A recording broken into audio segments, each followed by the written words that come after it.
Hey everyone, my name is Elizabeth Garvish. I'm the managing member of Garvish Immigration Law Group. I am back with you on this Wednesday for a Wednesday Win, where I will tell you about one win we've had in our immigration practice.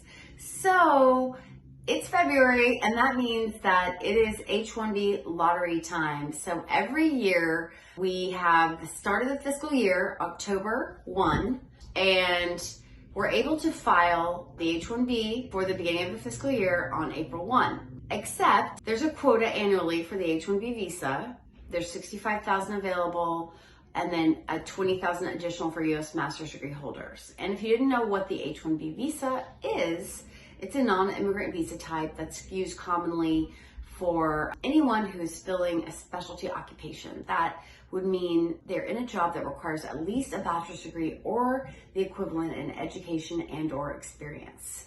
So a lot of jobs meet that qualification. Engineers, computer scientists, teachers, lawyers, doctors, a myriad of positions that will qualify for the H-1B. It's used quite often. It's probably one of the most widely used visa types that employers use for their professional employees. So it's a big deal, and a lot of people are really wanting to get into the lottery, since every year, as far back as I can remember, there's been a couple where they haven't run out on the first day of applying when that first window opens, but they run out every year.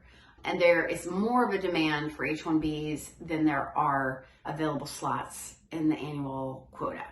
So that registration period is coming up, and it's going to be starting on March 1st through March 18th. And we should know by the end of March if we're selected. Now, my Wednesday win is just to tell you about my experience last year. We had 2 people selected, which was probably like a 20% selection rate in the first round of the lottery. But last year they had about 300,000 people apply or register for the lottery. And they ran one selection process, and they selected what they thought was going to be a sufficient number, and that didn't turn out to be so. So they actually ran another one later on, and then they actually ran a third one. So not the most efficient way to get this done. I think they need to maybe calculate things a little bit better, and I know they're working on the kinks in the system, but we did have people selected in the second lottery as well. So I had some clients that were losing a little bit of hope, but we did have that second lottery, and we were able to get their H-1Bs approved in a reasonable period of time. So the moral of the story here is, I know hearing the words lottery and there's a random selection process, it's daunting. It's like, oh, should I even try?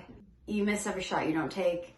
Definitely, if you have an employer willing to sponsor you, I say go for it. We have people selected every year, and if we don't have them selected this year, then we'll try again next year. So it's putting together a plan for your immigration process. What's your backup? What's the next thing? And sometimes starting early. Maybe if you're not eligible, if you have OPT or there's other options for you than the H-1B, don't wait till the last minute to register. You could register a year in advance or try a couple times. If you have STEM OPT, you've got 3 shots possibly. So we're happy to talk to you about this H-1B process, the registration. It's crunch time now, guys. So reach out to us, and we will set up a consultation as soon as possible and see if we can get you registered for the lottery, because you actually will miss every shot you don't take. So might as well try. I hope you have a great Wednesday.